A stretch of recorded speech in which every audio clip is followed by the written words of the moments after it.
Welcome back, everybody, to another episode of Southern Sorcery. Thank you guys so much for spending some time with us. Today we are looking at the brand new Commander Precon from the set Murders at Karlov Manor. This is the Deep Clue Sea Precon, and the commander is Morska, Undersea Sleuth. It is not a merfolk, as misleading as the art there, which is awesome, would lead. It is a Vidalcan fish detective. It is green, white, blue for a 2/3 who gives you no maximum hand size.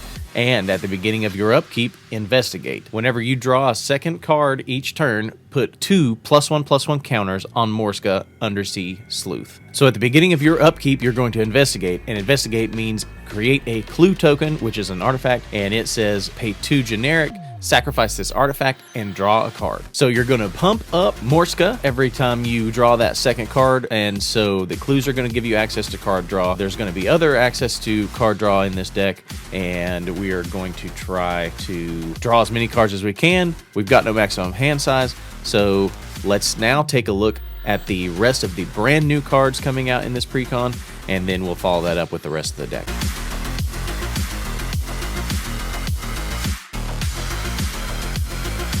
Alright, so now it's time to check out the brand new cards in Deep Clue Sea, starting out with the second commander, which is Sophia, Dogged Detective. It is a 3/4 human detective for 1, a green, a white, and a blue, and it says when Sophia, Dogged Detective, enters a battlefield, create Tiny, a legendary 2/2 green dog detective creature with trample. Then you can pay 1 to sacrifice an artifact token and put a 1/1 counter on each dog you control.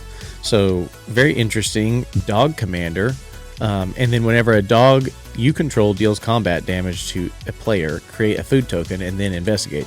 So make a food token and a clue. Yeah, this is super fun, super interesting. It's essentially Scooby-Doo, as you can see in the artwork there. It definitely looks like a space Great Dane with some kind of crazy colorings and such on it. But you make the dog token, and then you can sacrifice the food tokens, aka giving Scooby a Scooby snack.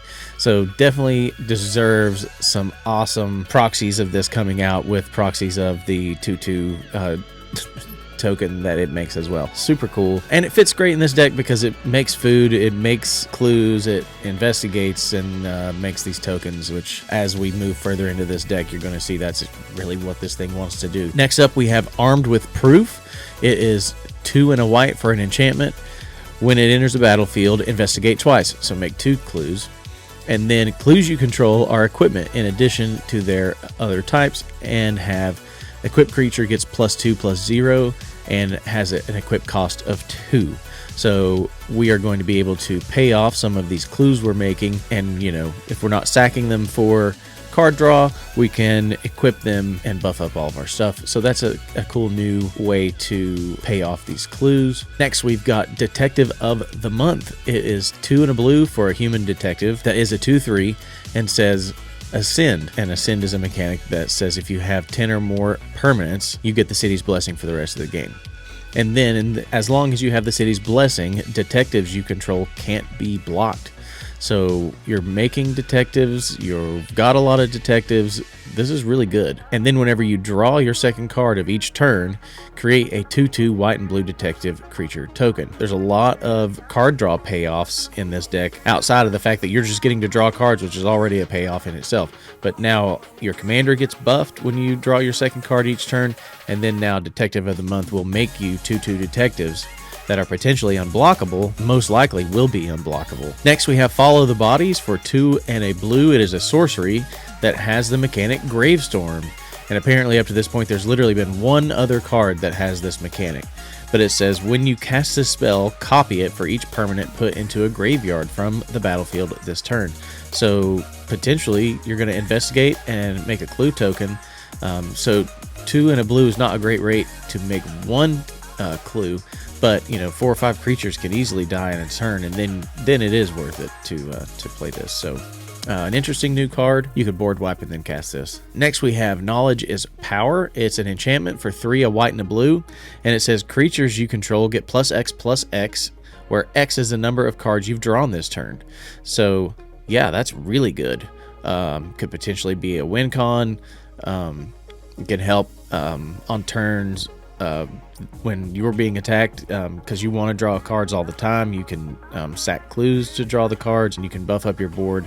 So a really good card, a really great enchantment in this deck. Next we have Innocuous Researcher.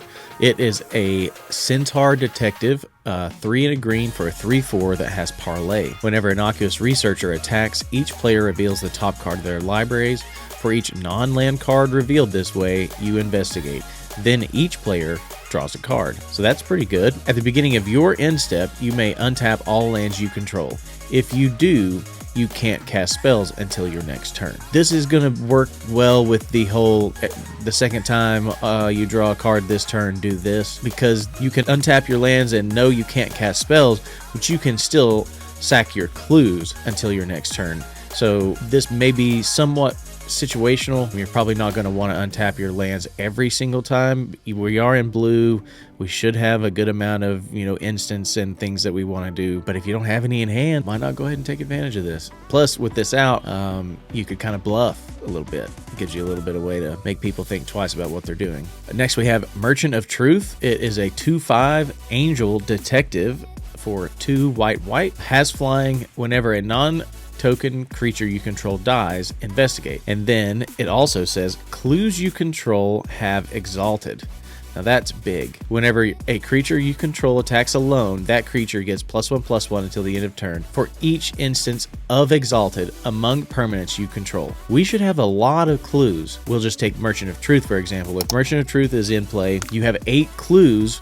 You swing out with just Merchant of Truth. It now gets a +8/+8 buff going into combat. That's wild. You can also give it to your commander, beat people up with some commander damage. Okay, next card is On the Trail. It is an enchantment for 1 and a green, and it says whenever you draw your second card each turn, you may put a land card from your hand onto the battlefield tapped. Yeah, landfall triggers Rejoice. That's crazy because it's not just limited to your turn, it's each turn. So you could play your land for turn, draw your second card in your turn, cast it, and then if you're drawing the 2 cards on each of your opponent's turns, you could put a land into play for each of those. And truthfully, if you're drawing 2 cards a turn, you're probably going to have lands in hand to put out. This would keep you from having to discard. Granted, your commander does give you no maximum hand size, but this is going to see a ton of play in landfall decks and in other decks besides just this one, but it works great in this one. Next up, we've got a kind of funky creature here. It is Serene Sleuth for 1 and a white for a 2/2, and it says when it enters the battlefield, investigate. And then at the beginning of combat on your turn, investigate for each goaded creature you control. Then each creature you control is no longer goaded.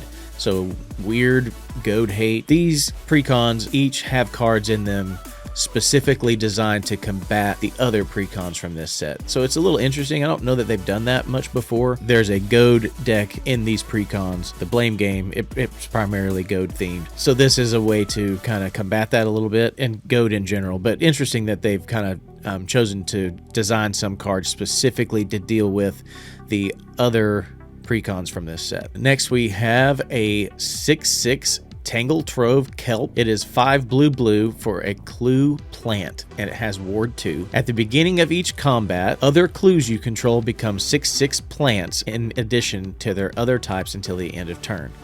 Okay, that is insane. Turning your clues into 6/6 creatures is bananas. You're going to be making so many clues. This is a huge payoff and a huge win con in this deck. I think so far this is the best precon personally. There's just a lot of synergy here, and clues have finally really gotten some support. All right, so now it's time to take a look at the reprints in this deck. We're going to try to move a little more quickly through these. We've got Academy Manufacturer. This is amazing in this deck. If you would make a clue, food, or treasure, instead create one of each. So every time you make a clue, you're making a food and a treasure. So you're going to have a ton of artifacts with this thing out. Next, we've got Adrix and Nev, Twin Casters, an awesome reprint, one of the more expensive ones. Has Ward 2. If you would make a token, create twice that many instead.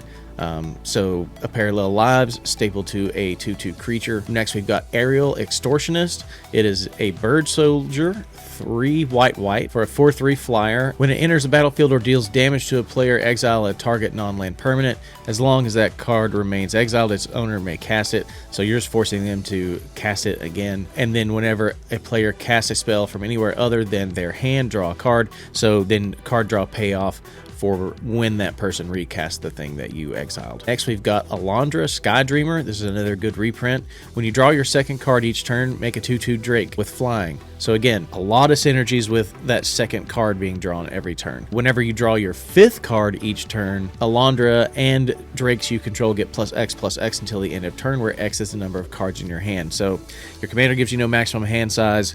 You've got all these clues. You could potentially have a pretty full grip. So like that's a pretty good payoff. Next, we've got Benny Brax, Zoologist. It's his first reprint, I believe. The most valuable card in this deck, over $20. You can convoke him out, so you can use your creatures to pay the mana cost, and then says at the beginning of each end step, if you created a token this turn, draw a card. A lot of card draw in this deck. You're going to be drawing a lot of cards. Next is Chulane, Teller of Tales. This is a very powerful card. Does a little bit of everything. When you cast a creature spell, draw a card, and you can put a land card from your hand onto the battlefield. And then you can pay 3, tap it, return target creature you control to its owner's hand. So yeah, he does some work. Erdwall Illuminator is a 1/3 for 1 and a blue spirit with flying that says whenever you investigate the first time each turn, investigate an additional time. So the very first time you make a clue, make 2 clues. Essex Fractal Bloom has flying. It's a 4/4 for 4, a green and a blue. It says the first time you would create 1 or more tokens during each of your turns, you may instead choose a creature other than Essex Fractal Bloom and create that many tokens that are copies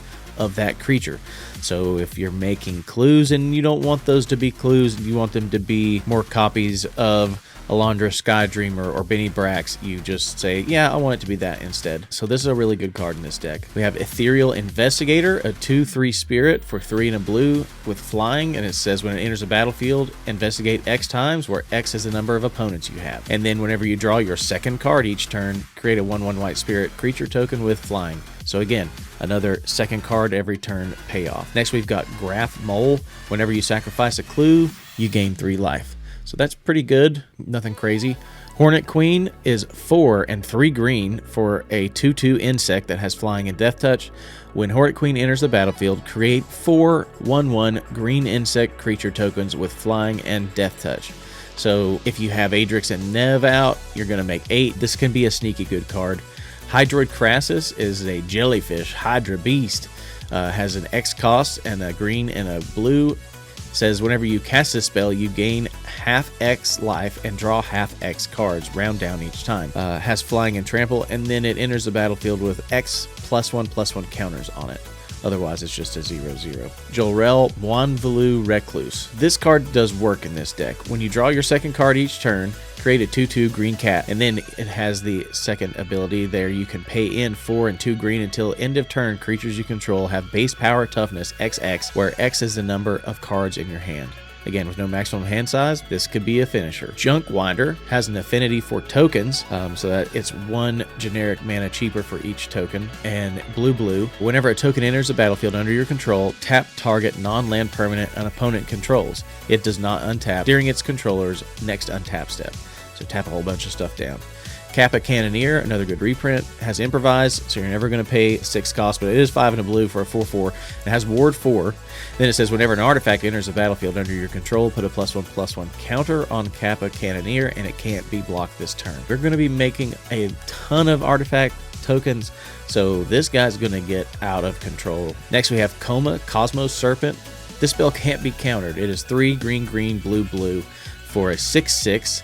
It says at the beginning of each upkeep, create a 3/3 blue serpent creature token named Coma's Coil. That's busted. And that ain't all. Sacrifice another serpent, choose one. Tap a target permanent. Its activated abilities can't be activated this turn, or Coma gains indestructible until the end of turn. Crazy good card. Lonus Cryptozoologist, a snake elf scout, is a 1/2 for a green and a blue. And it says whenever another non-token creature enters the battlefield under your control, investigate. And then you can tap it, sacrifice X clues. Target opponent reveals the top X cards of their library. You may put a non-land permanent card with mana value X or less from among them onto the player's battlefield under your control. That player puts the rest on the bottom of their library in a random order. Next, we've got Nadir Kraken. Whenever you draw a card, you can pay 1. If you do, put a 1/1 counter on Nadir Kraken and create a 1/1 tentacle token. Next, we have Psychosis Crawler. It's an artifact creature for 5, Phyrexian Horror. Its power and toughness are equal to the number of cards in your hand, and then whenever you draw a card, each opponent loses a life. Selvala, Explorer Returned, is an elf scout for 1, a green and a white. It has parlay. You tap it. Each player reveals the top card of their library. For each non-land card revealed this way, add green, and you gain 1 life. Then each player draws a card. Next, we have Shimmer Dragon, 4 blue for a 5/6 dragon that has flying, and it says as long as you control 4 or more artifacts, Shimmer Dragon has hexproof. You're probably going to have that. Tap 2 untapped artifacts you control, draw a card. So you can tap your clues to draw a card, and just because they're tapped doesn't mean you can't still also pay the 2, sacrifice them, and draw the card. Next, we have Thought Monitor, which has an affinity for artifacts. This spell costs 1 less to cast for each artifact that you control, so you're probably only going to be paying a blue for this. It is a 2/2 flyer, and when it enters the battlefield, you draw 2 cards. Next is Tireless Tracker, 2 and a green for a human scout. That has landfall. When a land enters the battlefield under your control, investigate. And then whenever you sacrifice a clue, put a +1/+1 counter on Tireless Tracker. Wave Sifter is 3 green for a 3/2 elemental with flying. When it enters the battlefield, investigate twice. And then you can evoke this card and sack it at the end of the turn. Whirler Rogue is 2 blue, and when it enters the battlefield, create 2 1/1 colorless Thopter artifact creature tokens with flying. And then it says tap 2 untapped artifacts you control. Target creature can't be blocked this turn. So a lot of ways to get damage through. Okay, we also have 1 Planeswalker, which is Tezzeret, Betrayer of Flesh, for 2 blue. Has a static ability that says the first activated ability of an artifact you activate each turn costs 2 less to activate. So with him out, once a turn, your turn and opponent's turns, you can sack a clue to draw a card for free. So that's pretty good. And then his abilities are +1 to draw 2 cards, then discard 2 cards unless you discard an artifact card. His -2 ability is target artifact becomes an artifact creature. If it isn't a vehicle, it has base power and toughness of 4/4. And his ultimate -6 is you get an emblem with whenever an artifact you control becomes tapped, draw a card. So very good Planeswalker, fits perfectly in this deck. Next, we've got Sorceries. We've got 5 sorceries. We've got Farewell, which may be very well the best board wipe in the game because it exiles things as opposed to just destroy, so it's really hard to get around. Next, we've got Finale of Revelation. It is X blue. Draw X cards. If X is 10 or more, instead shuffle your graveyard into your library, draw X cards, untap up to 5 lands, and you have no maximum hand size for the rest of the game. Then you exile Finale of Revelation. So very good in this deck. Next, we have Fumigate. It is 3 white for a sorcery that says destroy all creatures. You gain 1 life for each creature destroyed this way. And then we have another board wipe, which is 8 and 2 white, but it does have improvise, and it says destroy all non-artifact creatures. So you're never going to pay that full casting cost for the improv cost there. Next, we've got our instants. We have Disorder in the Court, which is really good in this deck. X white blue for exile X target creatures. Then investigate X times. Return the exiled cards to the battlefield tapped under their owner's control at the beginning of the next end step. So it's a way to kind of blink some stuff or get rid of some stuff that you want for that turn, and then it would come back later. So just be careful what you choose with this because ETB triggers still happen. Then we have Swords to Plowshares, exile target creature, and its controller gains life equal to its power. So a little bit of spot removal. Next, we've got artifacts. We've got several of the usual suspects. We've got Arcane Signet. We've got Azorius Signet. We've got Simic Signet. We've got Soul Ring. And then Talisman of Curiosity, Talisman of Progress, and Talisman of Unity. But then also we have Idol of Oblivion. It's a 2-drop artifact, and you can tap it to draw a card. Activate only if you created a creature token this turn. And then you can pay 8, tap it, sacrifice it, and make a 10/10 colorless Eldrazi creature token. We have Inspiring Statuary. non-artifact spells you cast have improvise. So that's really good with all of our clues. That means we can improv out anything other than artifacts. We also have magnifying glass. This is still a mana rock, but it's not a normal mana. You don't see this one very frequently, but it's 3 and you can tap it for a colorless, and then you can pay 4, tap it, and investigate. Not a great rate. Then we have Nettle Cyst. It is 3 for an artifact that is an equipment, and it has living weapon. When this equipment enters the battlefield, create a 0/0 black Phyrexian germ creature, then attach this to it. And then equipped creature gets +1/+1 for each artifact or enchantment you control, and then has a cost of 2 to equip. So that could potentially be huge. Ransom Note, we didn't include it in the new cards because it's not exclusive to this precon. It is a new card, but there's a copy in each of the 4 precons. It plays to the strengths of each of the 4 precons on its own. It costs 1, and when it enters the battlefield, you surveil 1. So there's a surveil precon, and then you can pay 2 and sacrifice Ransom Note, and then the other 3 correspond to the other 3 precons. There is Goad Target Creature, draw a card, which is the one for this one, and then cloak the top card of your library. And cloak is a new mechanic in this set where it says take the top card of your library, put it face down. It's a 2/2 creature with ward 2. Next we have enchantments. We have Killer Service. When Killer Service enters the battlefield, create a number of food tokens equal to the number of opponents you have. So typically going to be 3. And then at the beginning of your end step, you may pay 2 and sacrifice a token. If you do, create a 4/4 green rhino warrior creature. So it makes foods when you come in, and then you can pay 2 to sacrifice any artifact or any token, so you can turn your food into 4/4 green rhinos if you want to. Knowledge is power, 3 and a white and a blue. Creatures get +X/+X, where X is the number of cards you've drawn this turn, and that's an enchantment, so that's just every turn. That's pretty good. Mechanized Production. This is an aura for 2 blue. Enchant artifact you control. At the beginning of your upkeep, create a token that's a copy of enchanted artifact. Then if you control 8 or more artifacts with the same name as one another, you win the game. So you could just, name clue as a win. Ongoing investigation. Whenever 1 or more creatures you control deal combat damage to a player, investigate. That is 1 in a blue. And then you can pay 1 in a green to exile a creature card from your graveyard. Investigate. You gain 2 life. Search the Premises, an enchantment for 3 and a white that says whenever a creature attacks you or a planeswalker you control, investigate. Teferi's Ageless Insight. If you would draw a card except the first one you draw in each of your draw steps, draw 2 cards instead. Ulvenwald Mysteries, an enchantment that says whenever a non-token creature you control dies, investigate. It is 2 and a green. And then lastly, we have Wilderness Reclamation for 3 and a green. It says at the beginning of your end step, untap all lands you control. So that could be really good. Especially it'll help you keep sacrificing your clues and drawing more cards. Then we've got lands. I don't believe there's anything new in there. We'll run through that really quickly. We've got Azorius Chancery, Canopy Vista, Command Tower, Exotic Orchard, Irrigated Farmland, Crozen Verge, Lonely Sandbar, Path of Ancestry, Prairie Stream, Reliquary Tower, Scattered Groves, Seaside Citadel, Secluded Steep, Selesnya Sanctuary, Simic Growth Chamber, Skycloud Expanse, Spire of Industry, Sungrass Prairie, and then all the temples: Temple of Enlightenment, Temple of Mystery, Temple of Plenty, Temple of the False God, and Tranquil Thicket. Next up, we will be deciding which cards we are getting rid of and which new cards we're going to add. So stick around. Okay, now let's look at what we have removed from the deck and then what we have added into the deck.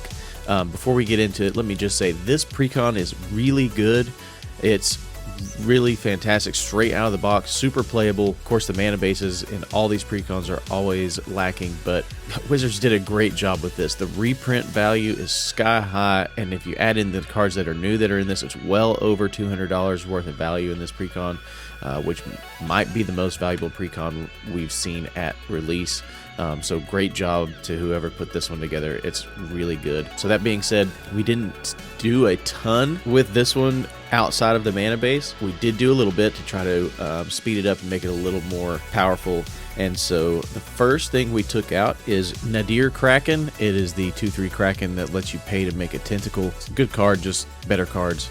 Wilderness Reclamation. At the beginning of your end step, untap all lands you control. We already have another card that gives you that option in here. You know, we have other ways to make mana. This is a little expensive. It's for Confirmed Suspicions, which is a 5-cost counterspell, and then you can investigate 3 times. Just give me a regular counterspell or something else instead of this. 5 mana is way too much. We have way better ways to investigate already in this deck, so this was an easy cut. Shimmer Dragon is the dragon with flying that you can tap 2 artifacts you control to draw a card, so it is a card draw engine, but we're going to put in some better ones. Psychosis Crawler, when you draw a card, each opponent loses a life. It's okay, doesn't do enough in this deck though. Fumigate is destroy all creatures, you gain 1 life this way. There are better board wipes if that's the way you want to go. We already have Farewell in here. We already have Organic Extinction, which destroys all non-token creatures. That's better than this. The only upside to this is the gain life, and truthfully, if you need this to gain some life, things have gone off the rails.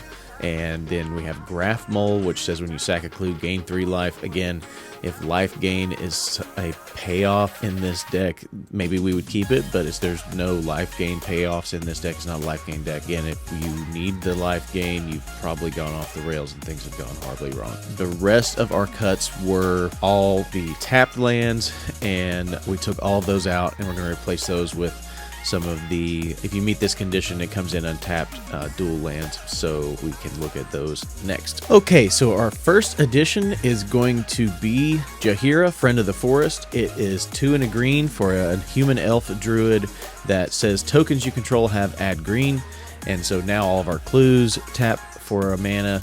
That'd be super helpful.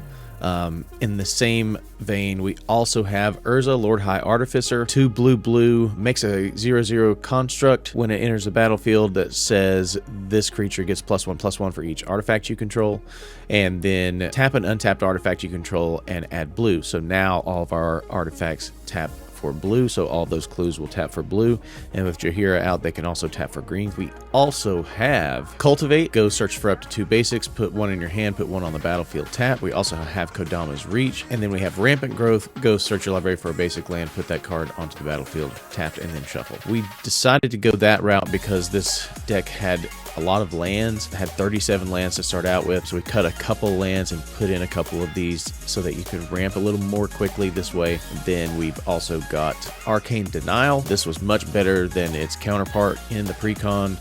It is 1 and a blue to counter a target spell. That spell's caster may draw up to 2 cards at the beginning of the next turn's upkeep, and then you draw a card at the beginning of the next turn's upkeep. So replacing a 5-cost counterspell with a 2-cost counterspell that draws you a card. Plus, you were wanting to draw cards, so that'll help feed into that, so we replaced that. And then we also have an Unbreakable Formation. It is 2 and a white. Creatures you control gain indestructible until the end of turn. If you cast it in your main phase, put a +1/+1 counter on each creature, and they gain vigilance until the end of turn. So just a little bit of protection for your board state. We also put in the Selesnya Signet, which taps for green-white. Again, put that in and kind of took out a land just to go ahead and try to ramp this up just a smidge. We also put in Hardened Scales as your commander wants to add +1/+1 counters. And then we also put in Primal Vigor. It got that reprint in Wilds of Eldraine, and it says if 1 or more tokens would be put onto the battlefield, put twice that many tokens instead, and then if 1 or more +1/+1 counters would be put onto a creature, twice that many +1/+1 counters are put onto that creature instead. So this is the budget version of Doubling Season. It does, however, work for the whole table, not just your tokens and not just your +1/+1 counters. Your opponents will receive the benefit from that as well. However, we should be outpacing them in the amount of tokens we're making and the amount of +1/+1 counters we're doing. So overall, the value should be there for you, especially with Adrix and Nev. So you're potentially doubling more than one time. We are also adding one of the new cards from this set. We're adding Trouble in Pairs. It is 2 white for an enchantment. This is actually from the other Precon, the Goad Precon, and it says if an opponent would begin to take an extra turn, that player skips that turn instead. And then it says whenever an opponent attacks you with 2 creatures, draws their second card each turn, or cast their second spell each turn, you draw a card. So another great way to get some more cards in hand. And then the rest of our additions are going to be lands. I know that's not super flashy. However, we have added in Glacial Fortress. It is a land that taps for white or blue, and it enters the battlefield tapped unless you control a plains or an island. so you should be able to meet that one pretty easily. The next one we have is Hinterland Harbor. It is the same thing, just for green or blue.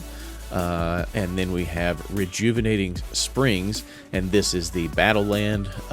It enters the battlefield tapped unless you have 2 or more opponents. In Commander, that shouldn't be an issue.